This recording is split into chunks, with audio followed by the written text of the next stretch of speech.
Imagine a modern tech giant or retail corporation wielding the sovereign power of an entire country. 250 years ago, a London trading company did exactly that in the Indian subcontinent. The foundation of this power was a royal charter granted in 1600. It gave the English East India Company a government-backed monopoly on all Eastern trade. Early on, the company relied on diplomacy.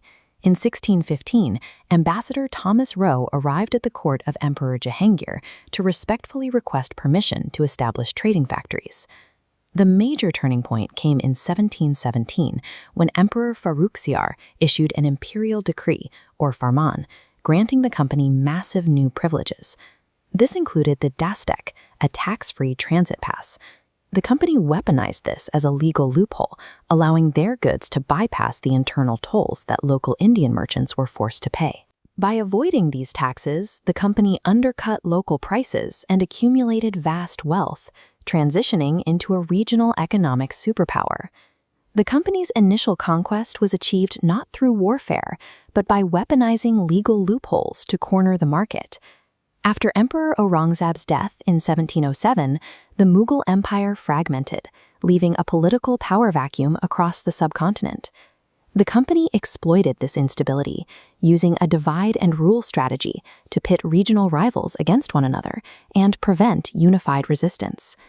Tensions eventually flared in Bengal between the Nawab, Siraj-ud-Dawla, and company executive Robert Clive over unauthorized corporate fortifications.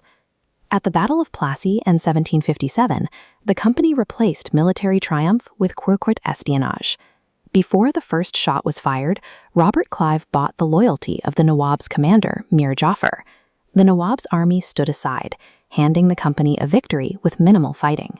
The company installed Mir Jafar as a puppet ruler, seeking guaranteed profits without the administrative costs of actually governing. This illusion of local rule shattered when these puppets realized the corporation was relentlessly draining the state treasury, leading to open rebellion. At the Battle of Buxar in 1764, the company defeated a combined Indian force and definitively ended the era of puppet rulers. Managing political puppets had become too risky. To secure their monopoly, the board of directors moved to seize the government ledgers directly.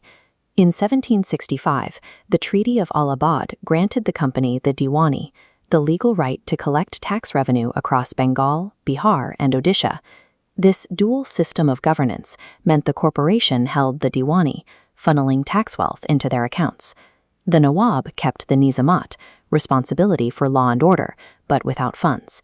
Their core strategy: extract all wealth, pushing civic duties onto a powerless local government. The company established itself as a ruling entity, operating out of heavily fortified commercial hubs like Fort William in Calcutta. This focus on revenue led directly to the catastrophic 1770 Bengal famine. While crop failures triggered the crisis, the company's corporate policies turned a local shortage into a humanitarian disaster. The company enforced maximum tax extraction even as farmers starved, and continued exporting grain for profit while 10 million people died. From a single trade post to the takeover of a subcontinent, the British East India Company prioritized shareholder profit over human life. To analyze this further, look at primary source diaries, role-play early diplomatic negotiations, and trace expansion on a map.